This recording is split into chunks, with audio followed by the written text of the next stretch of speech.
Yep.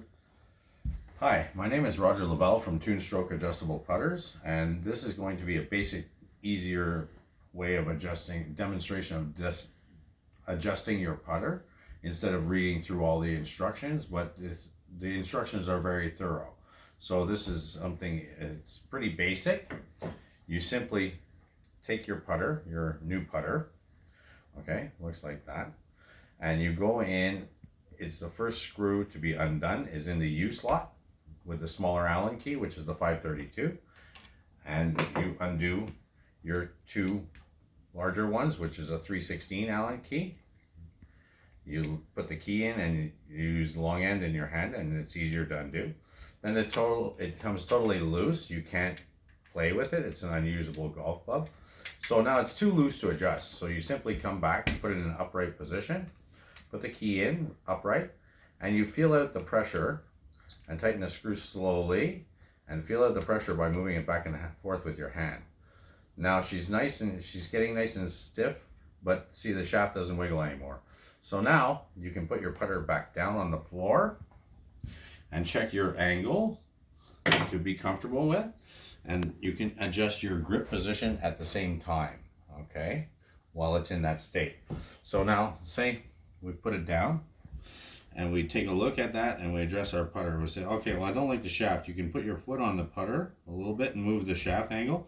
You can come up, down, forward, and backwards. So you have all that parameter to play around with to get comfortable, to adapt to your type of your stroke and your feel. So say I'm somewhat comfortable now. You pick it up by the shaft and transfer your hand to the head. Pick up your larger Allen key once again, put it in vertically, and slightly tighten them.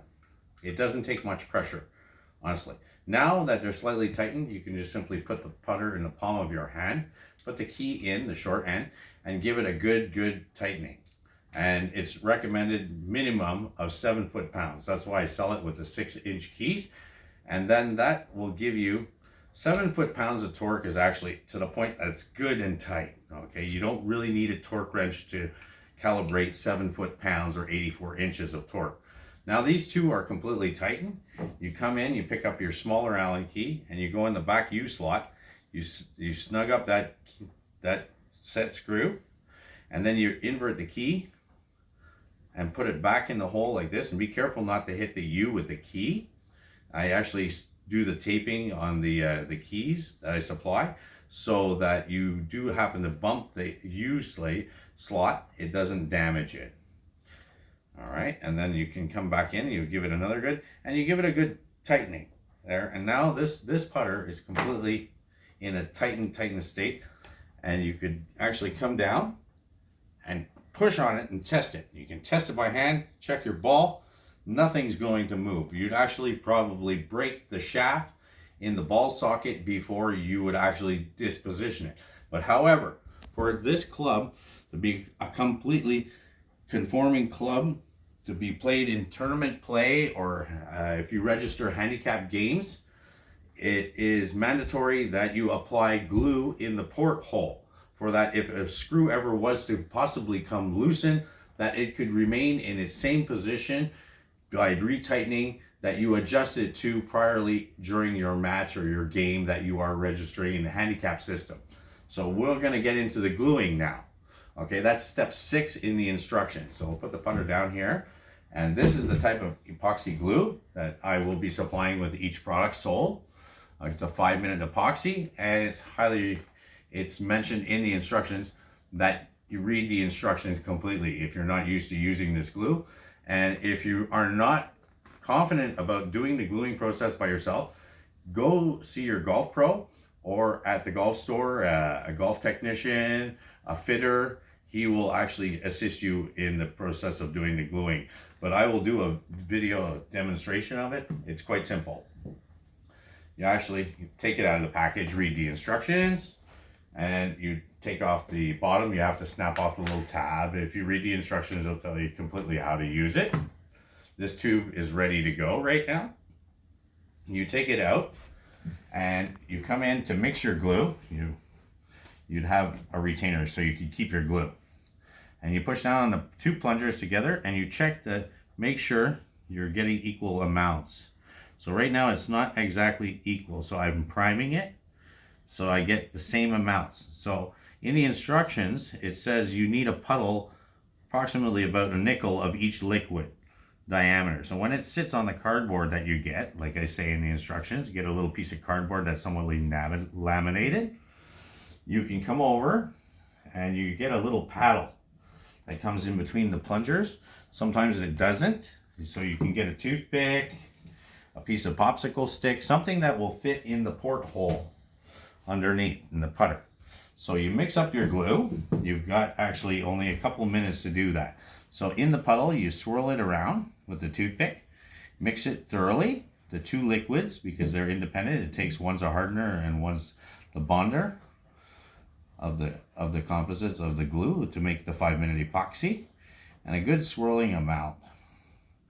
Now, not to get that stuff all over the place, you grab your putter, put it in an upright position, and you take a little drop and put it down in the hole around the dowel pin. If you look at the putter, you'll see it. There's a dowel pin inside that governs your angles.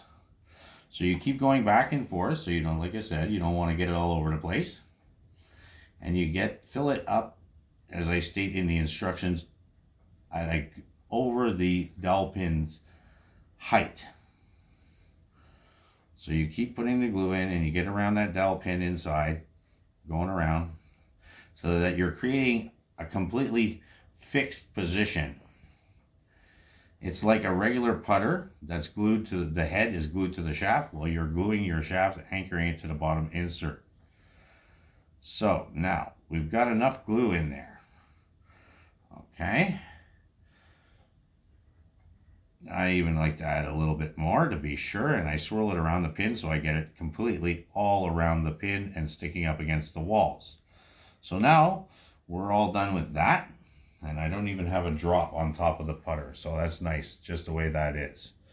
Okay, it's nice to have a little piece of paper towel with you, so if you have a little drop you could wipe it off right away before it hardens there. Okay, we got nothing on that. And now you let it sit in the corner, like I say in the instructions, or set it upright up against the table in your house or your workshop, or let the technician set it, because it only takes 5 minutes. So I'll get back to you now. This, once it's dried, I'll get back to you right shortly. All right. So we'll let it dry for now. Okay. Oh. All right. Now the glue is set. We can actually go inside with the paddle and you can check how hard it is. It's been at least 15 minutes, but I state in the instructions that you should wait at least an hour before you take it out to play, so it's nice and really solid. But like, we're locked in with the screws too, but this is just additionally gluing for it to become a completely playable golf club, like I said, in matches and tournaments and handicapped registered scores in the system, in the handicap system. So now, if you want to you dispose of your glue after, simply by taking the whole cardboard, wrapping it up in there, and you can dispose that into the garbage.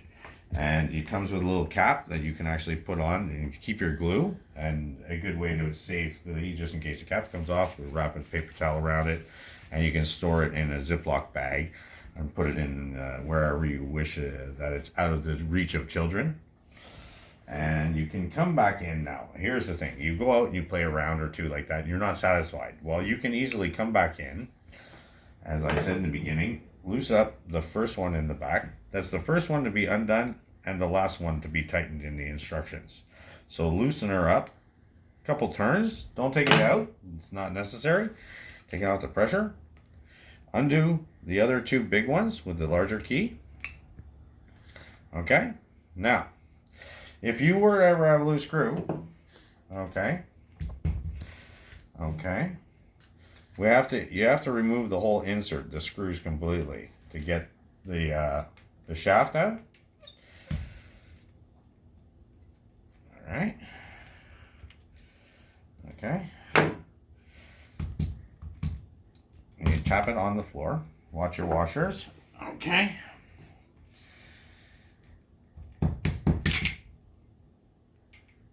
now the glue releases, okay, but it goes right back in the same position. So see, the glue releases, so you actually, if it was quite stuck on, you could not get it back in the same position. So now it's out, so it's no longer solidified. If it's stuck on really nice and tight, sometimes you can just snap it off, and you're going to put that back in. Now you've got it apart. So what you can come in and get into there, and you'd have to take an X-Acto knife like this, a type of thing, and push out the glue, scrape out the glue, so you can get your glue out.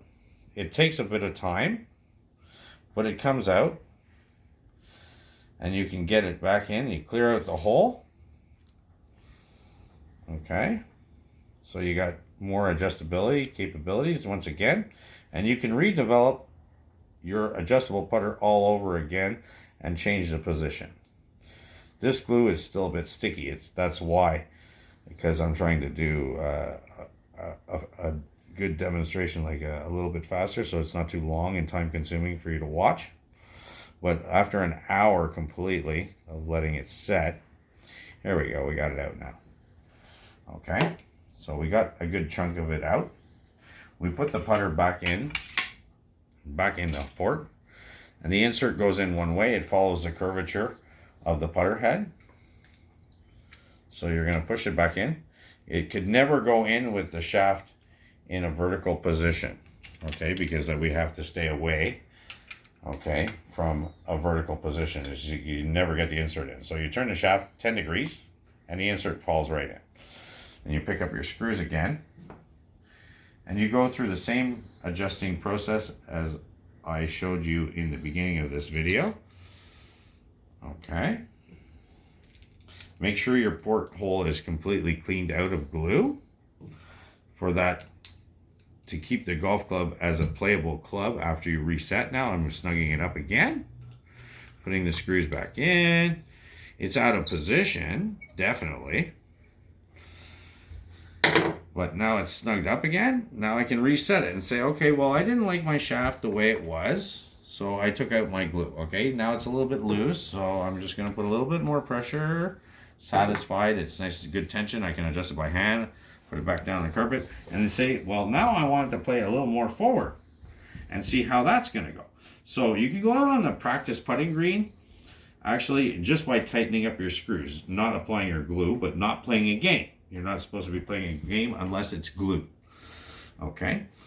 And you can go out and do some testing on the putting green and say, okay, well, now I'm going to go out and play my real game of golf, and come back in and go through the same process from the shaft. Hold it with your palm, like you transfer your hand to the head only, not to change your shaft position that you just set it to. You can cross check it. Check it again. Okay, yeah, that's right. Nothing moved. Come back in, pick it up, grab the head, tighten them up real good and tight. Okay, like I said, the 7 foot-pounds. Those 2 big screws first, then tighten up the little guy in the back again, and you're off to go. And you give it a good, turn the key around, and give it a good turn. Don't hit the U cut out. You don't want to chip your paint. Nice and stiff like that. And you're ready to go through the gluing process once again. All right, and this is how the Tunestroke putter, adjustable putter, is good to go out and have some fun. And you don't have to go and buy another putter if you're not satisfied how it's performing. You can change it every day if you wish, and have a new putter every day. Thank you very much for taking your time and your interest. Much appreciated, and hopefully hear back from you in the near future with some comments back through the email, or give us a call. It'll be Roger LaBelle in Canada and Bobby Lee O'Meara in the United States. Thank you.